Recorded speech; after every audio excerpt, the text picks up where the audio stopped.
بلوي كيدان حدش كيدان قرآن بزعبا حاد النت حاد مخان أملاخ فلتت مالت حاد سب بمرتعو زتدقفه نا الله وي أملاخ لنبيات نهايمانوت كفلت بتز تمهارو فلتت دما كسرحن نا أملاخ كجزاءن مالتي يوحنس 8:32 نحكي خزفلطو إيكم نتحق دما حراق توصاكم إياه قنع نمرጽ نسناي حبيرنا نستبهل مصحف إيوب معرف 34:4 نخلو تعذبوه نتسناي حزوه قداماي ملأخت باولس نافسب تسلونقو معرف 5:21 بسم اتي نفطرتو زفطره ጎይታኻ ጀሚርካ አንብብ ንወዲ ኣዳም ካብ ርጉእ ደም ዝፈጠረ እዚ ከዓ ሓደ ካብ መድረኽ ኣፋጣጥራ ወዲ ሰብ እዩ አንብብ ጎይታኻ ብጣዕሚ ለጋስ እዩ ንባብ ንኽትክክል ክልግሰልካ እዩ እቲ ንደቂ ሰብ ኣፀሓሕፋ ዝመሃረ ንወዲ ሰብ ዘይፈልጦ ዝነበረ ዘፍለጠ ቅዱስ ቁርኣን ምዕራፍ አልዓለቃ 1:4 ትንቢት ሁሳኤ ምዕራፍ 4:6 ህዝበይ ሳን ፍልጠት ይጠፍእ ፍልጠት ስለ ዝኣበኻ ኣነ ድማ ካህን ኣይትኾነኒ ከኣቤካ እየ ሕጊ ኣምላኽካ ስለ ዝረሳዕካ ኣነ ከዓ ንደቅኻ ክርስዖም እየ ወንጌል ማሪቆስ ምዕራፍ 12:28-30 ካብ ጸሓፍቲ ሓደ ክርክሮም ሰሚዑ ቀረበ ጽቡቕ ከም ዝመለሰሎም ረኣዩ ከዓ ኣብ ኩለን ትእዛዛት ኣይነይቲ እያ ቀዳመይቲ ኢሉ ሓተቶ ኢየሱስ መለሰ እታ ቀዳመይቲ እዚኣ እያ እስራኤል ስማዕ እግዚአብሔር ኣምላኽና ንሱ በይኑ እዩ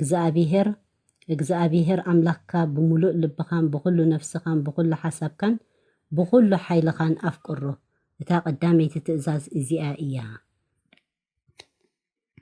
ኣብዛ ምዕራፍ እዚኣ ኢየሱስ ናይ ኣምላኽ ሰላም ይውረዶ ገሊጽዋ ከም ዘሎ ሓደ ኣምላኽ ካልኣይ ወይ ሽርካ ወይ መሻርክቲ ከም ዘይብሉ ብዛዕባ ስላሴ ኣይመሃረን ኣይተዛረበን እግዚአብሔር ኣምላኽና ንሱ በይኑ እግዚአብሔር ምዃኑ ነጊሩ ኣገዳሲ እዩ ንኽትርዳእ መን እዩ ኣምላኽ ንዝብል ሕቶ ኣምላኽ መን ምዃኑ እንድሕር ዘይተረዳእና ተቐዳመይቲ ዝዓበየንትን ካብ ኩለን ትእዛዛት ጥሒስናያ ኣሎና ማለት እዩ ኢየሱስ ንነፍሱ ኣምላኽ ዝሓስባ ነይሩ እንተዝኸውን ምነገረ ኢየሱስ ግን ኣተኪሩ ነጊሩ እዩ እግዚአብሔር ኣምላኽና ንሱ በይኑ እግዚአብሔር ምዃኑ እቲ ጸሓፊ ከዓ መምህር ብሓቂ ጽቡቕ ተዛሪብካ ኣምላኽ ሓደ እዩ ብጀክኡ ድማ ካልእ የልቦን ማሪቆስ 12:32 ማሪቆስ ኢየሱስ ድማ ብኣእምሮ ከም ዝመለሰ ምስ ረኣየ ንስኻስ ካብ መንግስቲ ኣምላኽ ርሑቕ ኣይኮንካን በሎ ማሪቆስ 12:34 ኦሪት ዘዳግም ምዕራፍ 6:4-6 ወ እስራኤል ስማዕ እግዚአብሔር ኣምላኽና ሓደ እግዚአብሔር እዩ ንስኻ ድማ ንእግዚአብሔር ኣምላኽካ ብኩሉ ልብኻን ብኩሉ ነፍስኻን ብኩሉ ሓይልኻን ፍተዎ እዚ ኣነ ሎሚ ዝእዝዘካ ዘለኹ ቃላት ኣብ ልብኻ ይኹን ትንቢት ሚልክያስ ምዕራፍ 2:10 ንኹላትና ዶ ሓደ ኣቦ ይኮነን ዘለና ሓደ ኣምላኽ ዶ ኣይኮነን ዝፈጠረና ስለምንታይ ደኣ ኺዳን ኣቦታትና እናርከስናንን ንሕድሕድና ንጠላለም ቁርኣን ምዕራፍ ኢኽላስ 112:1-4 ኦ መሐመድ ኣላህ ሽርክ ዘይብሉ ሓደ ጎይታ እዩ ኣላህ እቲ ሙሉእ ዘይጉድል ጎይታ ኩሉ ፍጡር ድሌቱ ንምርካብ ዝዕቀበሉ እዩ ኣላህ ኣይወልድ ኣይውለድ ንዕኡ ዝመሳሰል ዝሻረኾ ዝወዳደርን ዝመዓራርን ወላ ሓደ የለን በል ትንቢት ኢሳያስ ምዕራፍ 40:28 እቲ ንውስነት ምድሪ ዝፈጠረ እግዚአብሔር ዘለኣለማዊ ኣምላኽ ከም ዝኾነ ከም ዘይደክምን ከም ዘይሕለልን ኣእምሮ ከም ዘይመራመርን ኣይትፈልጥን ዶ ኣይሰማዕካን ዶ ኢኻ መጽሓፍ ኢዮብ ምዕራፍ 36-26 እንሆ ኣምላኽ ዓብዩ ኣይንፈልጥን ኢና ቁፅሪ ዓመታቱ ከዓ ኣይመርመርመናን። ሱረቱል ቁርኣን ቅዱስ ቁርኣን ሱረቱል ኢንሳ 4:36 ንኣላህ ተገዝኡ ምስኡ ዝኾነ ነገር ወይ ሽርኪ ኣይተሓውሱሉ ኣብ ውላድን ኣብ በዓል ቀረባ ዝምድናን ኣብ ዘኽታማትን ኣብ መስኪንን ናብ ቀረባን ርሑቕን ጎረቤት ኣብ ሰናይ ዕርኹን ኣብ ሓላፍ መንገድን እእዳውኩም ኣብ ዝውነውንዎ ገለው ጽቡቕ ግበሩ። ኦ ኣላህ ትዕቢተኛን ተጃሃርትን ኣይፈቱን። መልእኽቲ ጳውሎስ ናብ ሰብ ኤፌሶን ኣብ ልዕሊ ኩሉን ብኩሉን ኣብ ኩሉን ዘሎ ሓደ ኣምላኽን ኣቦ ኩሉና ንሱ እዩ። ቀዳማይ መልእኽቲ ጳውሎስ ናብ ሰብ ጢሞቴዎስ ምዕራፍ 6:16 ንሱ በይኑ ዘይመውት ሓደ ሰብ እኮ ኮቶ ዘይርኦ ክሪኦ እውን ዘይክእል ኣብ ዘይቀርብ ብርሃን ዝነብር ንዕኡ ክብርን ናይ ዘለዓለም ስልጣንን ይኹኖ ኣሚን። ቅዱስ ቁርኣን ኦ ደቂ ሰባት ካብ መቕጻዕቲ መታን ምእንቲ ክድሕኑ ነቲ ንዓኻትኩምን ነቶም ቅድሚኹምን ዝነበሩ ሰባት ዝፈጠረ ጎይታኹም ተገዝኡ። ንሱ እዩ እቲ ንዓኻትኩም መሬት ምንጻፍ ሰማይ ከም ናሕሲ ጽላል ዝገበረልኩም። ንሱ እውን ካብ ሰማይ ማይ ብምውራድ ብኡ ቀልብኹም ዝኾነ ፍረታት ዘብቁለልኩም። ንስኻትኩም እውን ኣላህ ፈጣሪ ምዃኑ እናፈለጥኩም ተቐጻጺ ሽርኪ ኣይትግበሩሉ ይብል ቅዱስ ቁርኣን ሱረቱል በቐራ 21-22 መልእኽቲ ጳውሎስ ናብ ሰብ ኤፌሶን ምዕራፍ 4:4-6 ካብቲ ብሓንቲ ተስፋ ፀዊዕኩም እትፀውዕኩም ድማ ሓደ ስጋን ሓደ መንፈስን እዩ። ሓደ ጎይታ፣ ሓንቲ እምነት፣ ሓንቲ ጥምቀት፣ እቲ ልዑል ኩልና ብኩልና ካብ ኩልና ዘሎ ሓደ ኣምላኽን ኣቦ ኩልናን ንሱ እዩ። መዝሙር ዳዊት ምዕራፍ 147:5 ጎይታና ዓብዩ ሓይሉ ብርቱዕ እዩ ምስትውዓሉ ወሰን የብሉን። ቅዱስ ቁርኣን እቶም ኣላህ ሰለስተ ስላሴ እዩ ዝብሉ ብርግጽ ከሓዱ ካብ ኣምላኽ ሓደ ኣላህ እምበር ካልእ የለን ከም ዝብልዎ እንተዘይተኸልኪሎም ካብኦም ነቶም ዝኸሓዱ ዘሳቕ መቕጻዕቲ ክህልዎም እዩ። ቁርኣን ምዕራፍ አልማኢዳ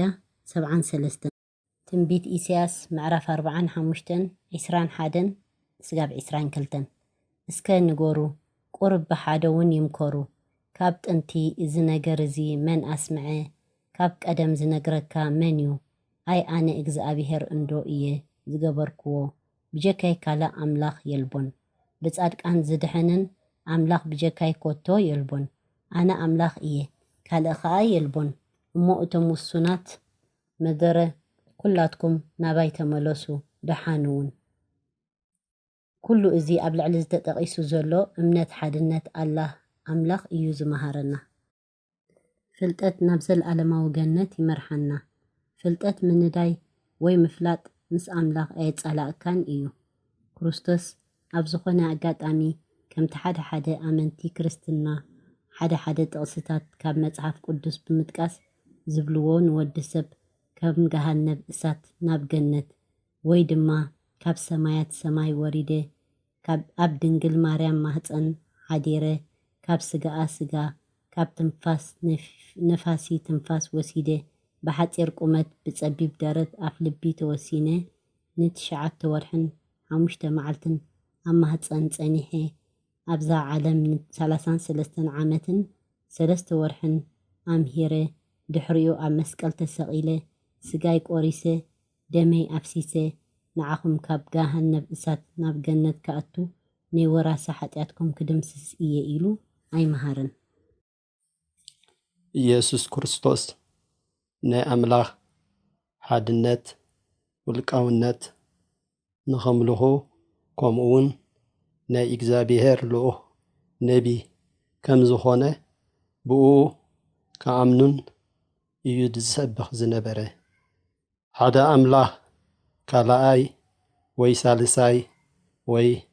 ሽርካ ወይ መሻርክቲ ዘይብሉ ምዃኑ ሰቢኹ። አላህ ስብሓነላህ ወተዓላ ኣምላኽ ንኩሎም ነቢያት ወይ ልኡኻት ልኢኹ ንወዲ ሰብ ናብቲ ቁኑዕ መንገዲ ክመርሕዎ ብቐንዱ ተውሒድ እምነት ኣብ ሓድነት ኣላህ ኣምላኽ ከስተምህሮ እዩ ልኢኽዎም። ኣፍልጦ ተውሒድ ሒዙ መጀመርታ ዝመፀ ኣቦና ኣደም ነይሩ። ተመሳሳሊ መልእኽቲ ነናብ ህዝቦም ክበፅሕ ድማ ነቢላ ኑሕ ኖህ፣ ኢብራሂም ኣብርሃም፣ ሙሳ ሙሴ፣